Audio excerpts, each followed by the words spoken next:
Hey guys, so this is your foam roller recovery sequence. I'm just gonna kind of take people through just a basic foam roller sequence just to get into all of the major muscle groups so that after you've done your stretch and after you've done your workout, you can take a few minutes, just 5 minutes, but it's recommended like about 10 minutes after a workout to get on the roller, and you'll find that your delayed onset muscle soreness, which is commonly referred to as DOMS, is much less if you get on the roller more regularly, yeah? Also, it can prevent injuries to the hip and the knee due to tightness in the iliotibial band that runs from the hip to the knee. Runners, anybody who does a lot of cardio can get that. So we're just gonna set up on our roller here. The roller's gonna be just above your knees, right at the bottom of your thigh. I'm gonna kind of try to make sure I have space here. And you're gonna come down to your forearms here, so just kind of keep the knees parallel, so it's not on your knees, it's on your thigh. And then we're just gonna gently push ourselves backward. I kind of do a little walk, walk, walk, walk, walk with my elbows here, all the way up to the tops of my thighs, and then walk, walk, walk, walk, walk down. This is a really small roller, so I'm gonna bring my legs more together so that they get equal benefit. Back, back, back, back, back. And front, front, front, front, front. And we don't want to do this too quickly because we want to really feel the muscles getting to kind of release underneath that pressure and that tension that's happening with gravity on the roller.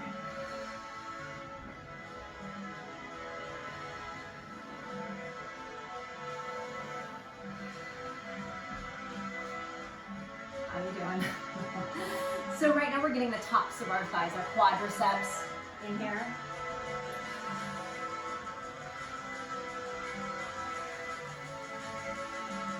We'll do one more, let's say. And come on up. Good. I'm just gonna roll over onto you. So I'm gonna roll over onto my right hip. This is your left hip. If you're facing me, I'm gonna place this roller down just, again, right above the knee. So for those who are just learning how to do this, I would recommend you put your top leg down right in front of you. Just flatten your foot out so you have a little bit more support in this. And we're gonna do the same thing that we did before. We're gonna gently walk ourselves back. Kind of have to walk your toe back with you. And then forward. So we're on the side now. We're getting into the IT or iliotibial band, which is on the side of the leg and attaches knee to the hip and can get super, super tight on a lot of people, especially runners. I think I mentioned, I'm gonna pull this up a little bit more. So because I need a little more pressure, I just gently kind of rest my top leg over the bottom leg, but I keep my knee a little bit soft. I kind of get all the way up as far as I can into the hip. You just don't want to roll onto any of the bones, yeah? So keep it in the muscle. So don't roll up so far you roll onto the hip bone, or so far that you roll down into the patella, the kneecap, or any of the attaching bones, the femur or the tibia. That would be painful and not in a good way.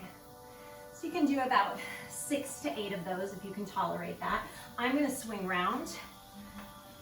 You can swing round too with me, and we'll try that on the other side. So let me start up here so I'm still in the frame, and then just kind of gradually walking myself back and walking, walking, walking forward. Ooh, this side's a little tighter. I can really feel it. So also when you're foam rolling, trying to do it somewhat slow, if you find a spot that you feel like is really tender, like I find a spot right there, you can just pause there and take deep breaths. You never want to hold the breath through that, yeah? You can also, if you can tolerate, if you want a little deeper, you can start to just side to side a little bit. Ooh, that's a really tight spot. Just back and forth on that spot also. Just kind of shearing against the muscle fibers. And that just kind of neurologically tells them to like chill down, chill out. Yes. Get them to just kind of release around that pressure. Good. I'm going to come up. Let's just move on to the next thing. You can continue there and pause if you like. And I'm going to sit up on my roller. I'll do this kind of on the diagonal here. And get into the glute muscles. So To do this doesn't do a lot for me because my tailbone starts to stick out right there. So what we're gonna do is we're gonna sit up nice and tall. Bring your hands back. You might bring even further back, doesn't really matter. And then just tilt your knees toward me. So you're gonna come onto the left glute, the biggest part of the muscle there. And then you're just gonna shift forward and back, rolling up and down. Yabute on the left side, yeah? So just keep those knees at an angle. Keep the toes on the floor so that you can kind of control this shift forward and back, forward and back, forward and back. And again, if you find a spot there, you can hold it and you can just rock your knees just a little bit. Side to side, side to side, side to side. If you want a little more, you don't feel that much, you can cross the right knee over the left and try that. It'll just put a little bit more weight into that glute max muscle. I'm gonna move on. You can stay there as long as you want. And I'm just gonna shift to the other side. So same thing, forward and back, forward and back. I'm getting into my right glutes now.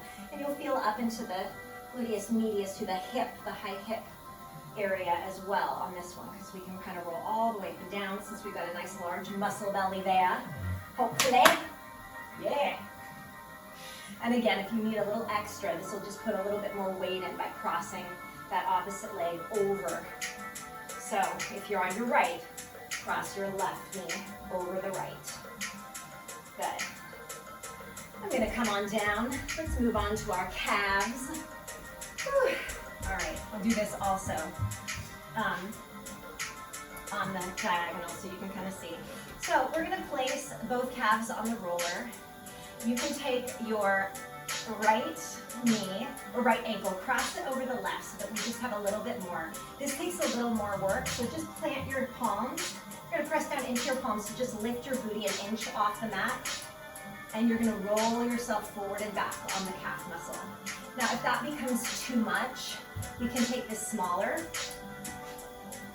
We can bend the knee back and forth, bend back and forth, back and forth. Because this sometimes for some people is just like too much in the core, too much in the shoulders, whatever the wrists. But I like it. If you're bending up and down, there we go, up and down slow, you can also back and forth, back and forth, back and forth, side to side.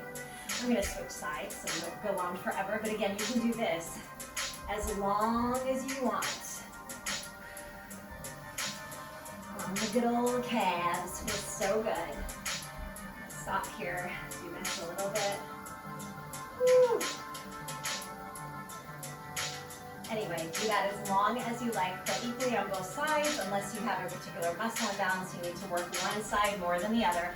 And then just to finish up, I want to show you how to carefully and not hurt yourself doing the upper back, the thoracic spine, right? So we don't want to get into the scapula. We don't want to push on the bones here. I have a particularly strongly protruding scapula. My backbone's kind of protrude, so I have to be careful of that. So we're going to come down onto the roller at the bottom rib. So like right where our rib cage, right kind of where we feel our rib cage ending, we're going to place the roller underneath, I'm going to scooch back here, underneath that bottom rib.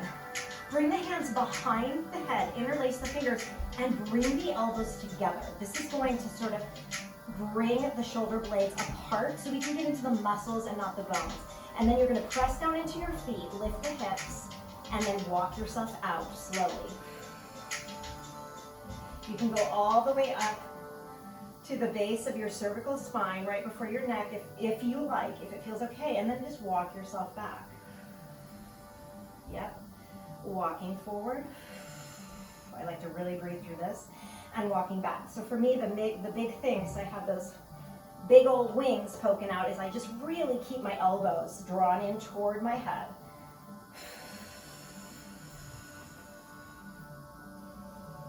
Keeping my chin kind of tucked to my chest. That way I can really feel that the muscles are getting the work. We're not pressing on the bones.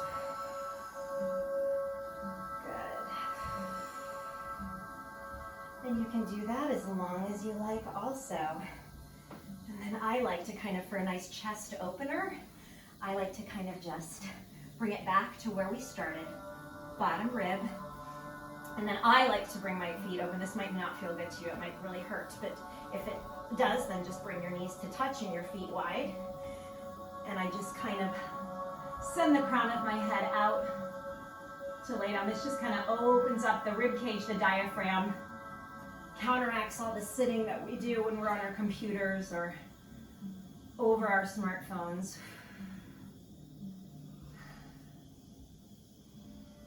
And I lay here for a while to kind of finish up my foam roll. Now to get out of this, good question.